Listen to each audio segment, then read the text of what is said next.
আমি বলিনি, আশা করি আপনারা সবাই ভালো আছেন। এবার এসছি একটু অন্যরকম কিছু নিয়ে, পুরনো কিছু এক্সপিরিয়েন্সের পালা। এবার নতুন নতুন তো অনেক কিছুই শেয়ার করলাম, এবার কিছু পুরনো অভিজ্ঞতা নিয়েও কথা বলা যাক। ভেনিস সম্বন্ধে আপনারা নিশ্চয়ই সবাই জানেন, ইউরোপের টপ 10-এর সবচেয়ে ফেমাস টুরিস্ট ডেস্টিনেশনের মধ্যে পড়ে। আমরা কয়েক বছর আগে ভেনিস বেড়াতে গেছিলাম, সেখানকার এক্সপিরিয়েন্সটাই আপনাদের সাথে শেয়ার করতে চাই। আমার এই ব্লগটা ইংলিশেও অ্যাভেলেবল, উপরে লিঙ্ক দেওয়া আছে। আমি পর্তুগাল আর ফ্রান্স নিয়ে রিসেন্টলি বেশ কয়েকটা ব্লগ শেয়ার করেছি। আমি আমার সাবস্ক্রাইবারদের একটা বিশাল থ্যাংক ইউ জানাতে চাই আমার চ্যানেলটা সাবস্ক্রাইব করার জন্য আর আমার এই জার্নিটা আমার সঙ্গে থাকার জন্য। যারা এই ব্লগ দেখছেন আর এখনো সাবস্ক্রাইব করেননি, প্লিজ ভুলবেন না সাবস্ক্রাইব করতে। সাবস্ক্রাইব করাটা কিন্তু ফ্রি, অ্যান্ড সাবস্ক্রাইব করলে আমার নতুন ব্লগসের নোটিফিকেশন আপনাদের কাছে অটোমেটিক্যালি সবসময় চলে যাবে। আমার সব ব্লগের লিঙ্কগুলো এই ব্লগের নিচে ডিসক্রিপশনেও পেয়ে যাবেন। আমরা ভেনিসে 3 দিন ছিলাম। আমরা শুধু ভেনিস ঘুরতেই এসেছিলাম। অনেকে ইটালি প্ল্যান করলে তার মধ্যে 1-2 দিন ভেনিস ঘুরতে আসে, কিন্তু আমরা ডিরেক্ট ভেনিসেই আসি ফ্লাইট করে লন্ডন থেকে। ভেনিস বাস স্টেশন থেকে আমাদের হোটেল হেঁটে 15 মিনিট ছিল। আমাদের সেরকম কিছু পার্টিকুলার প্ল্যান ছিল না যে কিভাবে ঘুরবো। হ্যাঁ, একটা মোটামুটি আইডিয়া ছিল, যেমন পরের দিন আমরা মোরানো আর বুরানো আইল্যান্ডস ফেরি করে যাব, এটা ডিসাইড করেই রেখেছিলাম। তাছাড়া সেরকম প্ল্যান ছিল না।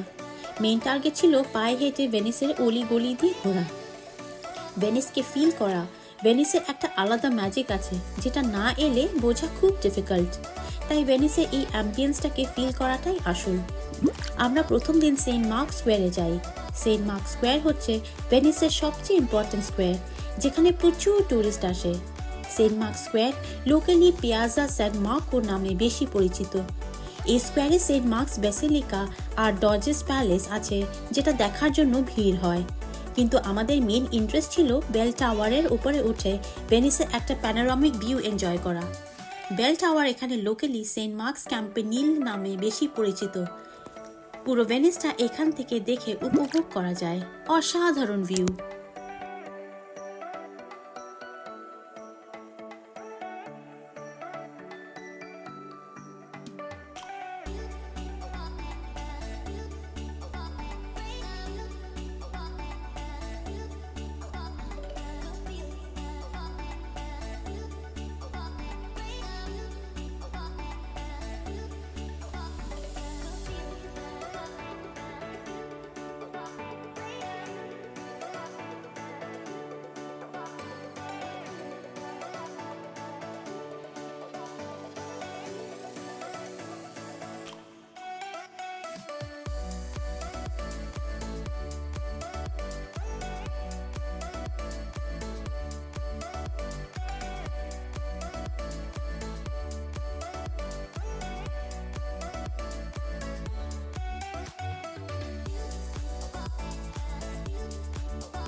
রিয়ালতো ব্রিজ হচ্ছে গ্র্যান্ড ক্যানালের উপর সবকটা ব্রিজের মধ্যে সবচেয়ে পুরনো আর সবচেয়ে অ্যাট্রাকটিভ। অসাধারণ আর্কিটেকচার এই ব্রিজের। ভেনিসে বেড়াতে এলে সবাই এখানে একবার আসবেই, এখানে একটা সেলফি তোলার জন্য।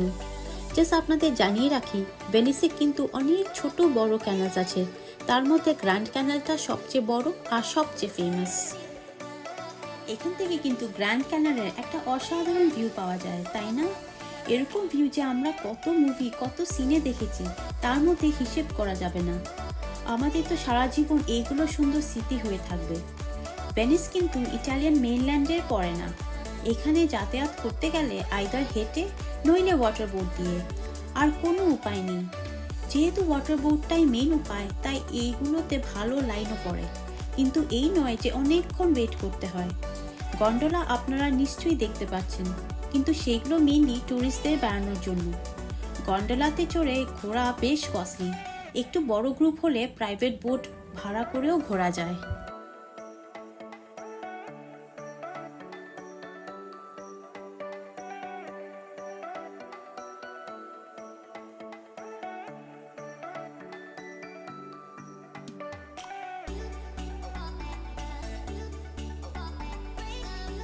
সেন্ট মার্ক স্কোয়ারে খুব কাছে এই জায়গাটা, যেখান থেকে গন্ডোলা করে ঘোরা শুরু করা যায়। গন্ডোলা করে ঘোরার জন্য আলাদা আলাদা প্যাকেজ আছে, যেটা আগের থেকে বা অন দ্য স্পট বুক করতে হয়। সেই প্যাকেজগুলো ডিপেন্ড করে কতক্ষণ ধরে ঘোরা হবে আর কতজন তার উপর। আমি গন্ডোলাতে ঘোরার এক্সপিরিয়েন্সের একটা ব্লগ নিশ্চয়ই আপনাদের সাথে শেয়ার করব, আপনারা দেখতে থাকুন।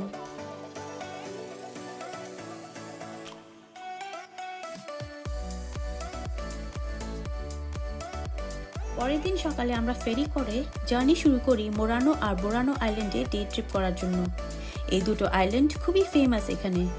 মোরানো ফেমাস হ্যান্ডমেড গ্লাসের জন্য, বোরানো একটা খুবই সিনিক আইল্যান্ড। ভেনিসের মেইন ট্যুরিস্ট জায়গাটা খুবই কমার্শিয়াল। ভেনিসের লোকাল লাইফস্টাইল আর কালচার নিয়ে খুব একটা এক্সপিরিয়েন্স এখানে হয় না, যদিও ওই ট্যুরিস্ট জায়গা থেকে বেরোলে সেটার একটা ফিলিং পাওয়া যায়। এই আইল্যান্ড ডে ট্রিপ মেন থিমটাই হচ্ছে ওই আইল্যান্ডের লোকাল কালচার লাইফস্টাইল বোঝার জন্য, জানার জন্য, দেখার জন্য, ভালো করে ফিল করার জন্য। অবশ্যই আমরা এই আইল্যান্ড ট্রিপটা খুবই এনজয় করেছিলাম, আর সারা জীবন আমাদের এটা মনে থাকবে। আমার মনে হয় এই আইল্যান্ডগুলো না ঘুরলে ভেনিস ঘোরা সম্পূর্ণ হয় না।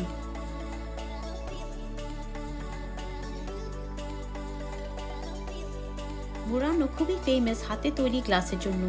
আমরা মোরানোতে গিয়ে গ্লাস বানানোর ফ্যাক্টরি দেখতে গেছিলাম, আর সেখানে একজন আমাদের লাইভ দেখালো কিভাবে বানানো হচ্ছে। আপনারা নিশ্চয়ই শুনেছেন ভেনিশিয়ান গ্লাস খুব ফেমাস, এটা এখানেই বানানো হয়। এর পাশে একটা আউটলেট দোকান ছিল, অসাধারণ কিছু কালেকশন আছে। আমরাও 2-3টে শো পিসেস কিনলাম এখান থেকে, খুবই সাবধানে ক্যারি করতে হয়েছিল। আমরা বোরানোতে 2 ঘন্টার মতন ছিলাম, হেঁটেই বেরিয়েছিলাম আইল্যান্ডটাতে। কোনো স্পেসিফিক ট্যুরিস্ট স্পট ছিল না। এই আইল্যান্ডটা হেঁটে ঘুরে এখানকার লোকাল কালচার, লাইফস্টাইল, দোকান, খাওয়া দাওয়ার এনজয় করাটাই মেইন।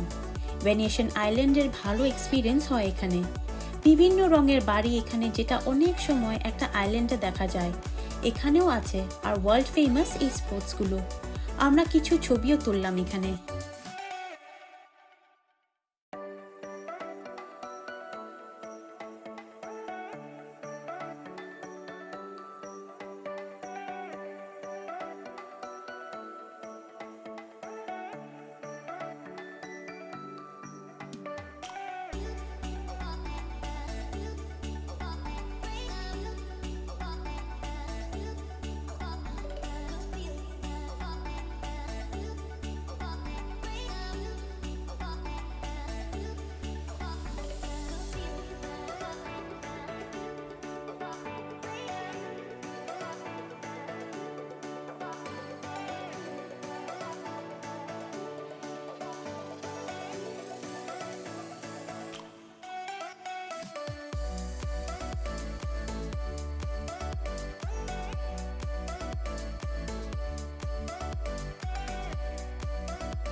এবার আপনাদের সাথে কিছু দরকারি টিপ শেয়ার করব, যেগুলো নিশ্চয়ই আপনাদের ভেনিসে প্ল্যান করতে হেল্প করবে।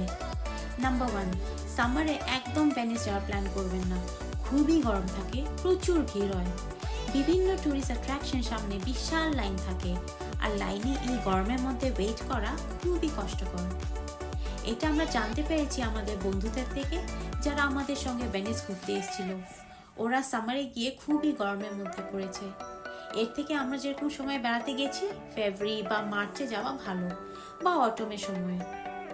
এরকম সময় হালকা হালকা ঠান্ডা লাগে, আমাদের তো বেশ কমফোর্টেবল লেগেছিল। নাম্বার 2, ভেনিসের বেশিরভাগ বিল্ডিংস অনেক পুরনো, তাই ভেতরে ডিজাইন বা ইনফ্রাস্ট্রাকচার যথেষ্ট পুরনো। এইসব পুরনো বাড়িগুলোকে হোটেল বানানো হয়েছে। আমরা একটা 4 স্টার হোটেল বুক করেছিলাম, কিন্তু ভেতরে বিছানা, ফার্নিচার্স সবকিছু বেশ পুরনো ডিজাইনের। প্রথমে একটু অবাক হলেও পরে রিয়েলাইজ করলাম যে এটাই এখানকার স্টাইল, এটাই ভেনিসের হেরিটেজ। একটা অন্য ধরনের ফিলও আছে। নাম্বার 3, আমাদের মনে হয়েছিল এখানকার হোটেলের ভেতরে সিকিউরিটি খুব একটা ভরসাযোগ্য নয়। আমরা একদিন হোল ডে ঘুরে সন্ধ্যেবেলা যখন ঢুকছি, দেখছি আমাদের হোটেলের দরজা খোলা। রিসেপশনে কমপ্লেন করতে গিয়ে বুঝলাম ওরা খুব একটা কনসার্ন নয়। ওরা বলছে রুম সার্ভিস হয়তো রুম ক্লিন করতে গিয়ে ভুল করে খুলে চলে এসছে। এই অফ পিক সময় এত টুরিস্ট আর এই হোটেলে এত ডিমান্ডে যে ওদের টাইম নেই গেস্টদের কমপ্লেন ঠিক মতো শোনা আর সেটার ব্যবস্থা নেওয়া। তাই আপনারা ভেনিসে ঘুরতে এলে ডেফিনেটলি নিজেদের জিনিস সামনে রাখবেন। হোটেল রুমের ভেতরে কিছু রাখতে চাইলে ভেতরের লকার আছে, সেখানে রেখে লক করে দেবেন, নইলে নিজেদের লাগেজের ভেতরে ভালো করে লক করে রাখবেন। থ্যাংক ইউ পুরো ভিডিওটা দেখার জন্য। আশা করি ভেনিসের এক্সপিরিয়েন্স আপনাদের পছন্দ হয়েছে। ভেনিস নিয়ে আরও একটা দারুণ ব্লগ নিয়ে খুবই শিগগিরই ফিরব। স্ক্রিনের উপর যে থাম্বনেইলস দেখা যাচ্ছে, আপনারা ক্লিক করলে আমার অন্য এক্সপিরিয়েন্সগুলো দেখতে পাবেন। আপনারা সবাই ভালো থাকবেন। কমেন্টসে আপনাদের কেমন লাগলো অবশ্যই জানাবেন, আর সাবস্ক্রাইব আর লাইক করতে ভুলবেন না। Thank you.